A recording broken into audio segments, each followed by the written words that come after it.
Welcome to Invested, where we spotlight trailblazing female founders and their investable ventures. I'm your host, Margaret Winiger, and join me as we dive into data-driven stories with watchlist-worthy entrepreneurs, revealing the insights and tactics behind their startup success. Whether you're an investor looking for a high-growth potential startup, a founder looking for guidance, or you just love a great story, this is the show for you. I'm joined today by co-founders of Bold Reuse, Jocelyn, Quarrell, and Heather Watkins. Bold Reuse is managing the entire reuse journey, making it easier for organizations and their customers. They currently work with top brands including Starbucks, NASCAR, and the Portland Trail Blazers, just to name a few. With a 90% gross margin, they're proving that doing good doesn't come at the cost of profitability. In today's episode, we talk about how they have cornered the market in sports arenas reusability products and the unique business approach they're taking that's allowing them to drive exponential revenue growth.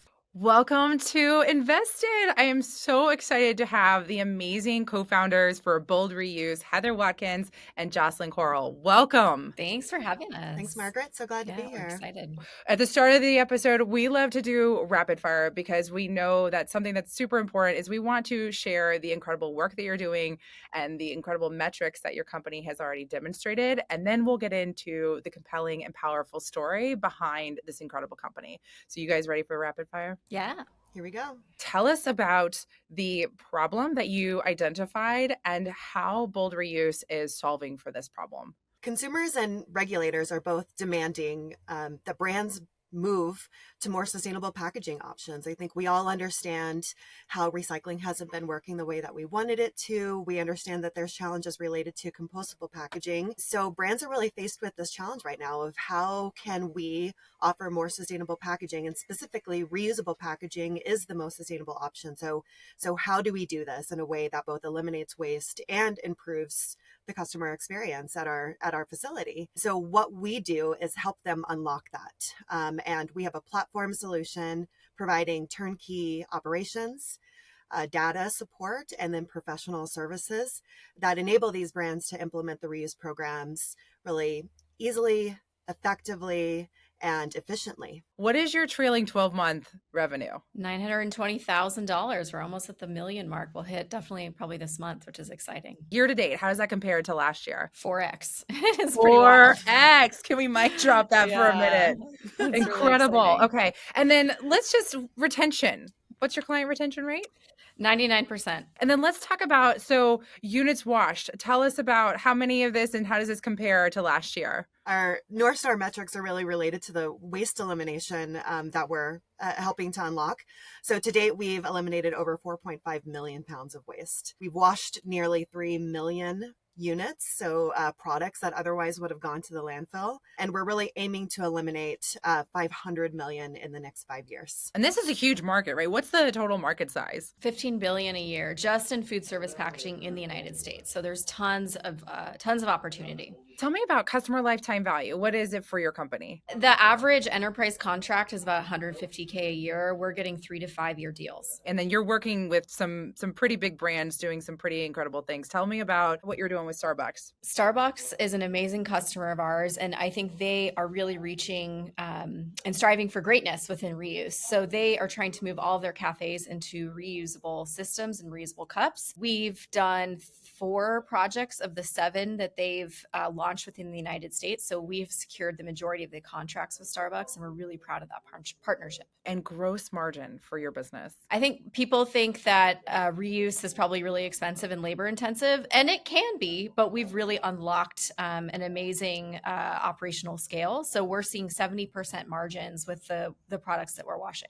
So not only are you seeing really great traction in the corporate landscape with Starbucks, but you're also doing some remarkable work with sports franchises and stadiums. Tell me about how many of the current stadiums that have a program like this are you working with? The first stadium in the country launched with the Portland Trail Blazers, and that was our project a year ago. And since then, we now are operating in 8 stadiums, and there's only been 9 stadiums that have converted to reusable packaging. So we're seeing 90% of the current market, and we're growing like crazy. noisy in that sector. That's amazing. So you've already kind of secured your spot as the incumbent, the leader here, and really helping to ideally expand this beyond just the 9 that currently even have a program to the hundreds that exist in the US. Absolutely. Incredible. bet. Okay. So very exciting. I mean, I think we're seeing tremendous market. You're establishing yourself as market leaders, especially in sports arenas and working with major corporate brands.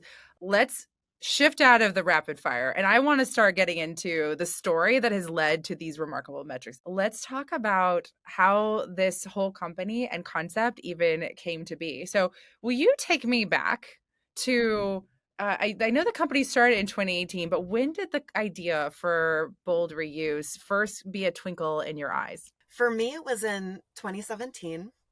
And I, at the time, was working in the cycling industry. My background, I had been working in mobility sharing systems for many years. So I was working with Zipcar, their really early days at their Boston headquarters, and then transitioned into working with a company called Alta Bicycle Share. I was employee number 3. We helped to launch bike share systems across North America, including City Bike in New York.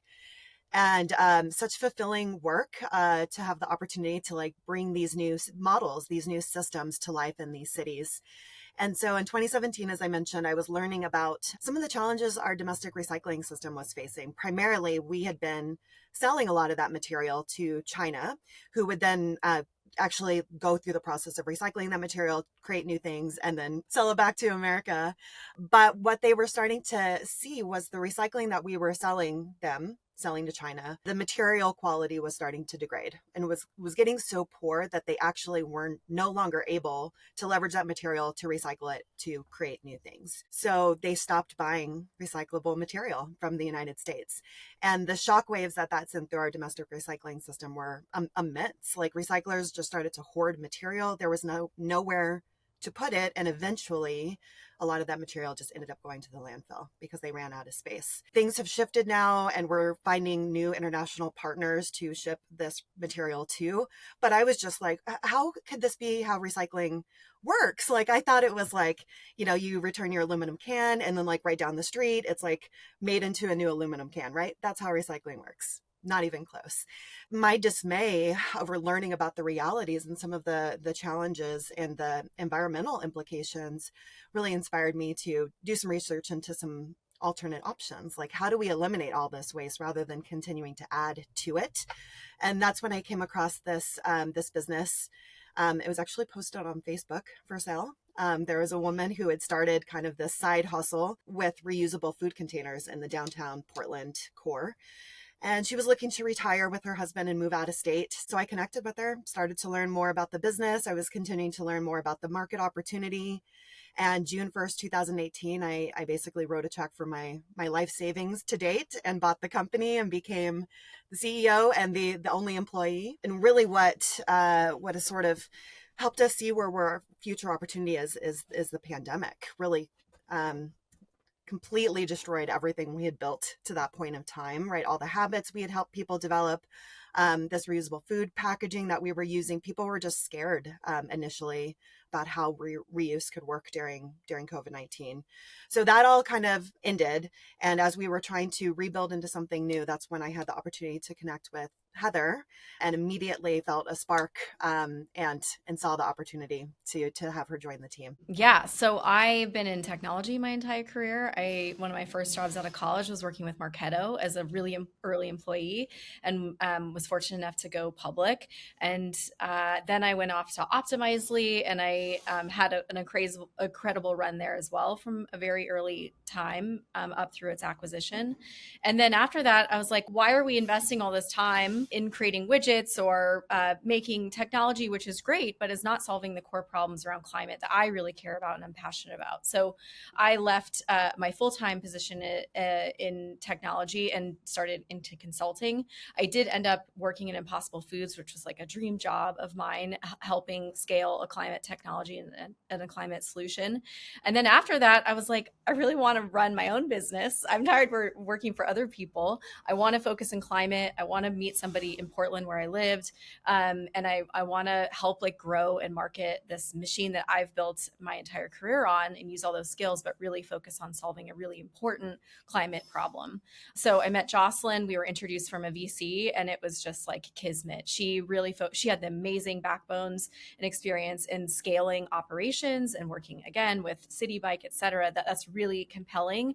And then I had all these marketing and sales expertise and finance and accounting that Jocelyn needed to grow the business. So we both saw an incredible opportunity in B2B and selling to businesses instead of consumers. And that's just what we've been doing for the last few years. We've been hustling and closing contracts and winning really huge deals with the biggest brands in the world. I think what just stands out to me so much is what you called out there at the end, which is this incredible work history that you had that really lends itself very well to the complementary nature of the skills and experiences that you both have, but then the ability to, you've been at a company, you've been at a startup, Heather, where you've taken it from very early employee to going public. So you know what it looks like to scale from within an organization. And then Jocelyn being able to launch in new markets, new programming, getting buy-in. I mean, it's really incredible. While this may be your first entrepreneurial endeavor, that you both have a very strong DNA and understand how to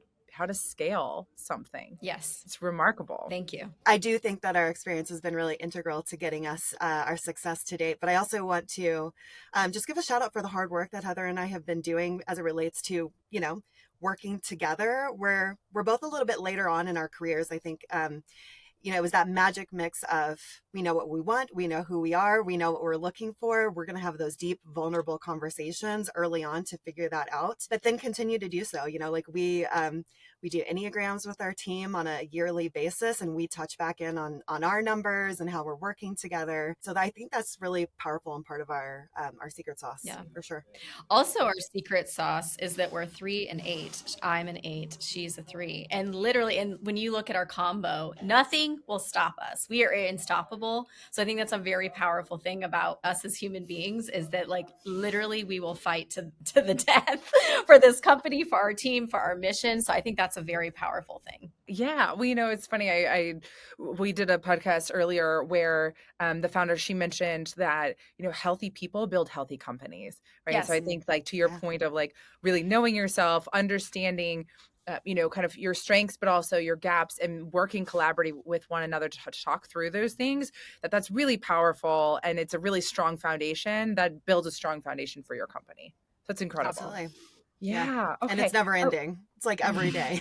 Totally, right? It's the work that never, I wish there was a magical milestone. You're like, hey, I've arrived. I am a complete, fully developed human. But unfortunately, that's just not how it works. We're ever evolving as humans. So I want to come back to when you talking about the pandemic. I think for many companies, this was absolutely a very transformative time. And for some, it was backbreaking and it was the end of their business. And for others, it was an accelerant. It truly was an amplifier of what existed below the surface. So I'd love if you take us back to 2020, like walk us through the realization, thinking through what this means for your business. And then what do you do now that you've kind of processed your new reality?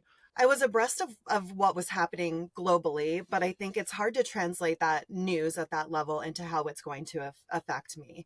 So in February 2020, I signed a lease for a new wash facility because our business was like accelerating and we were ready to expand. But within 30 days, we were locked down and facing a reality whereby I didn't think it was safe to send my employees out into public. There was just so many unknowns.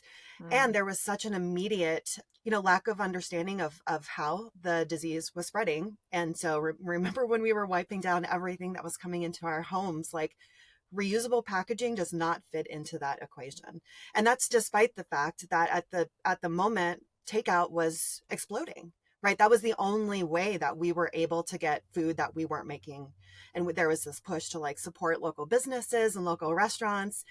And I got a lot there, I did get some inquiries like, holy cow, you must be doing so well right now because like takeout is exploding. And I'm like, nobody wants to touch reusable packaging. Everybody's terrified of it right now. So it was really hard to witness too how, big oil and gas really leveraged the pandemic to try to reinforce this idea that it's not safe and sterile if it's not wrapped in virgin plastic. And so not only were we not able to kind of like catch the tiger by its tail when it was exploding, but like we back drifted a bit, I think. I absolutely thought that it could be the end of the organization early on, right? It was until early summer, I think it was June or July, that some health experts came out and said, hey, this is a respiratory disease. We don't have to be so worried about surface contamination. You don't have to wipe everything down and bring it into your home. Standard hygiene practices that are part of our federal food code will handle this disease. So that started to crack the door open again to like, okay, this is not going to hurt people. Like we can feel good about reintroducing reusable packaging without like the liability concerns and things like that around cross contamination. But folks were really, other businesses really worried about the future. They were in that same sort of pivot moment of, do we survive? Do we not survive? How do we survive in this new world? And so there wasn't like we just restarted back to where we were. It was really having to convince people of like, oh, what are your new processes and how are you handling sanitation now with an extra level of concern? What really saved the day was a couple of inbound emails that we got that fall. The first was from Imperfect Foods and the other was from Starbucks. And they were both looking to leverage this moment, this like black swan moment, to be like, everything's different anyways. Let's introduce some difference to our business and see what takes. And so that's exactly what we started in January, working with them both to help introduce reusable packaging into their business models. I think it's really remarkable that because of the work you'd done previously and because there was a knowledge of your business, that when brands wanted to use this as an opportunity, you were very well positioned to have the conversations. Yeah. And I would say also shout out to our federal government to help provide some opportunities for financial support during that tough period of time. We were really grateful for that as a small business.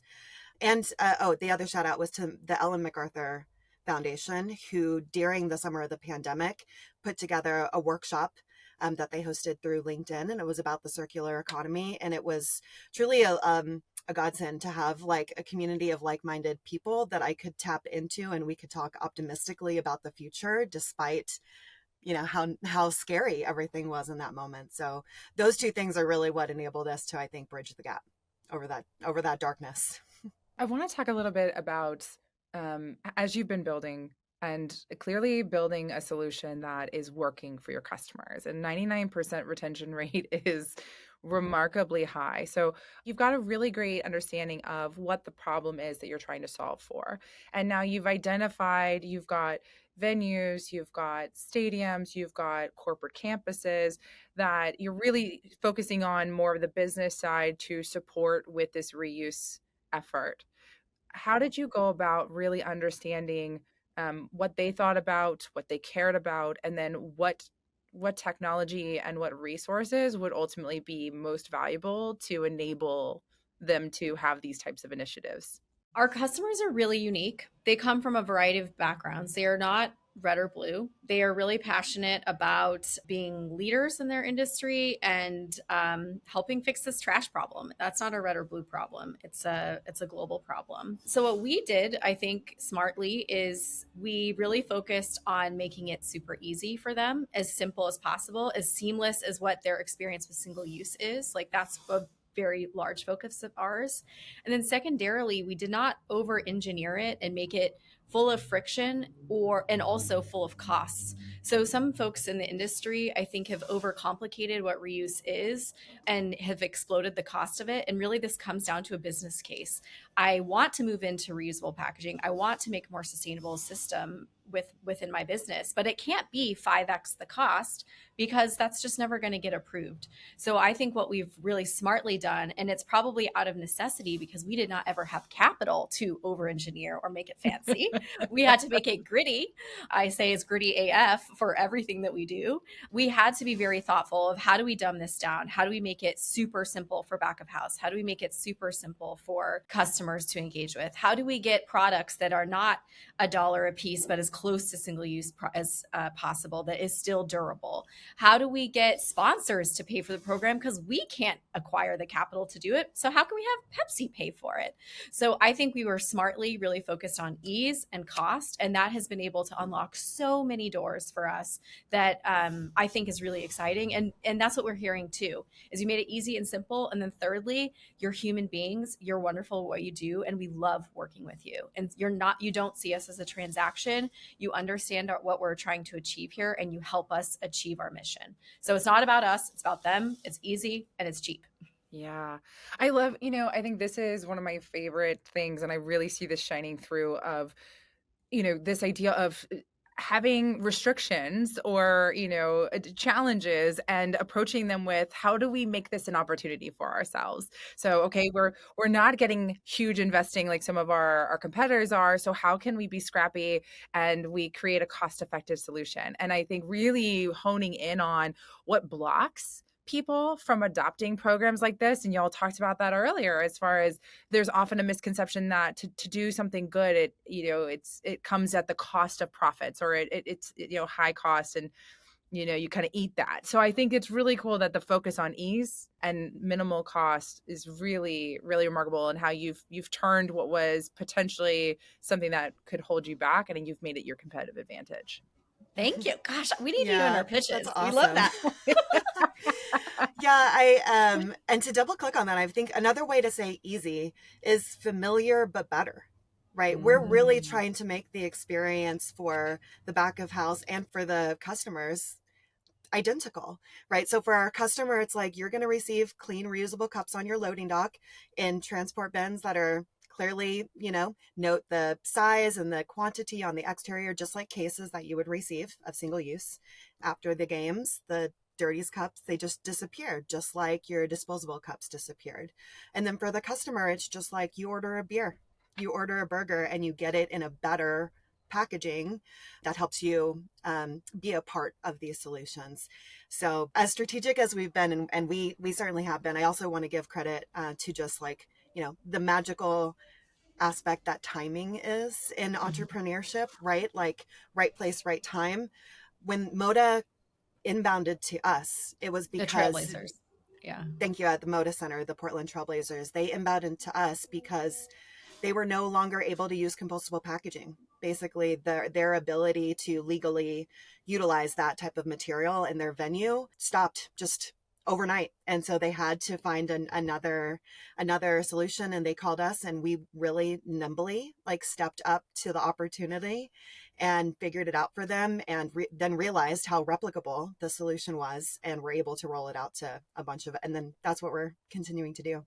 Kind of on that vein, are you seeing this, which I know, you mentioned your customers, right? There's, it's not about political affiliations, but I do think there's something interesting to legislature that kind of serves as a forcing function. And like in this case, right, you were well positioned to help companies that had to make a change to align themselves with, new codes, new legislation. Are you seeing a similar trend in other states, or kind of signals that this is kind of an inevitable thing that, venues or stadiums are likely going to need to put themselves, be ready for, I guess? Yes, we are seeing faster adoption in places like California, Washington, and Oregon, but we are also seeing equal interest in places like Arizona and in Kansas City, which do not have regulations and probably never will have regulations that push them into this zone. However, they see it's an improved customer experience. It's an amazing platform for them to talk about their sustainability initiatives.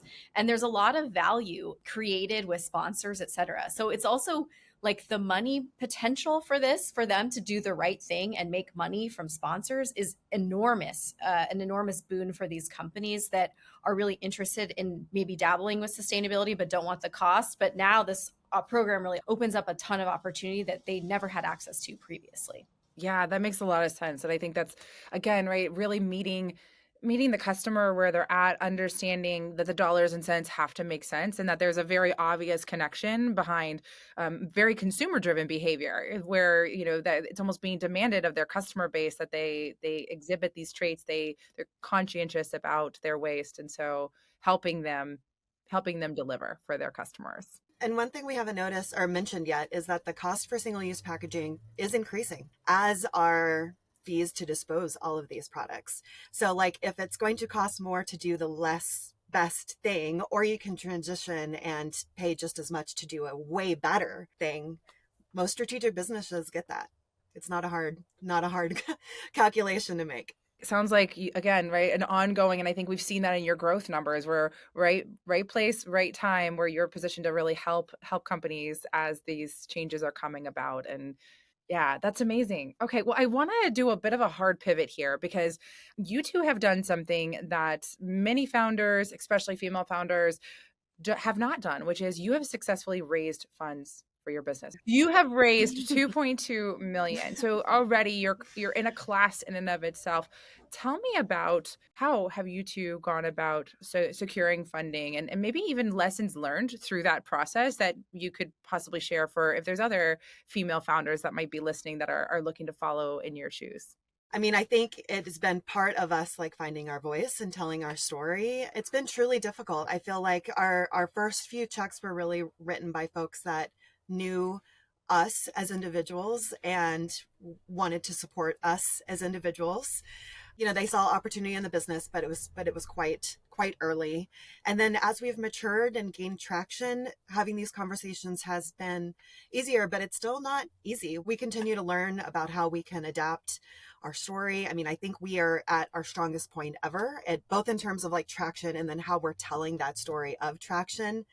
So we anticipate fundraising will hopefully get easier, but I always like to call it a 3-dimensional chess game, because we're dealing with market pressures, we're dealing with investor perspectives, and at the end of the day, we're a woman-owned business doing our best to build a service-oriented organization that is sustainability focused, and typically those types of organizations just don't get a lot of support.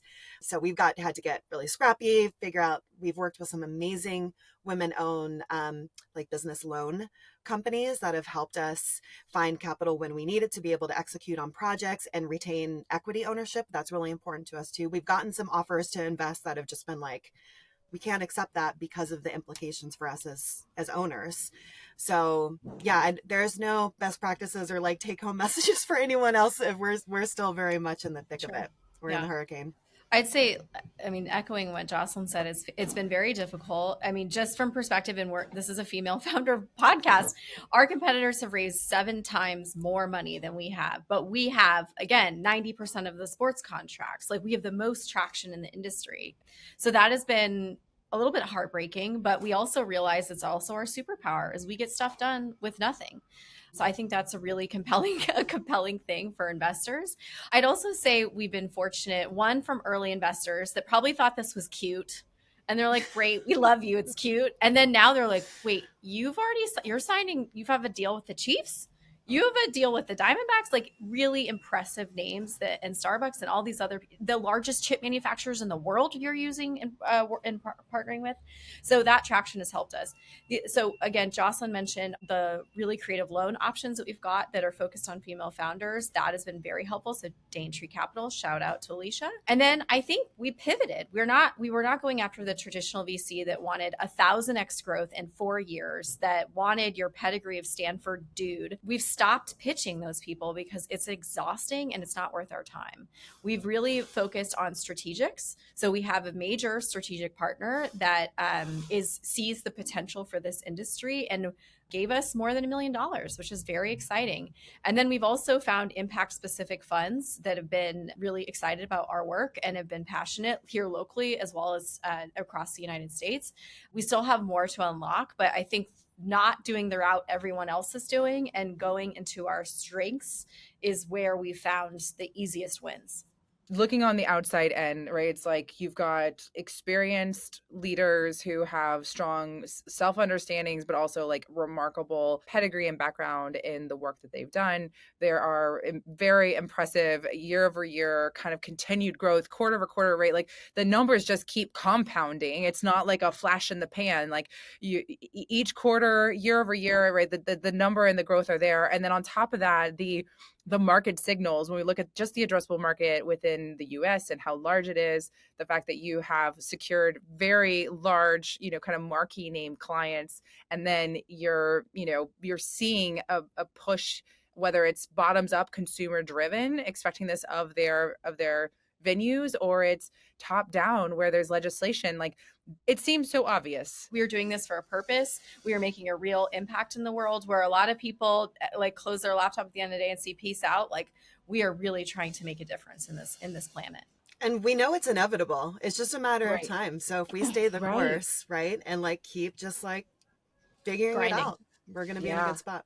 Let's talk about this for a minute, because I think that this kind of mental fortitude, your ability to kind of weather the highs and the lows, because they kind of come, that things can be really great and then the things can be really low. And that's just part of the entrepreneurial journey. That's part of scaling a startup. Would love to maybe hear from both of you how you approach kind of steadying yourselves, right? Because again, going back to the fact that like you both are battle tested, that you can handle what gets thrown at you, but how do you maintain that fortitude as you kind of go through the inevitable ups and downs of scaling a startup? To be honest, my answer is it got so much easier when I had a co-founder join.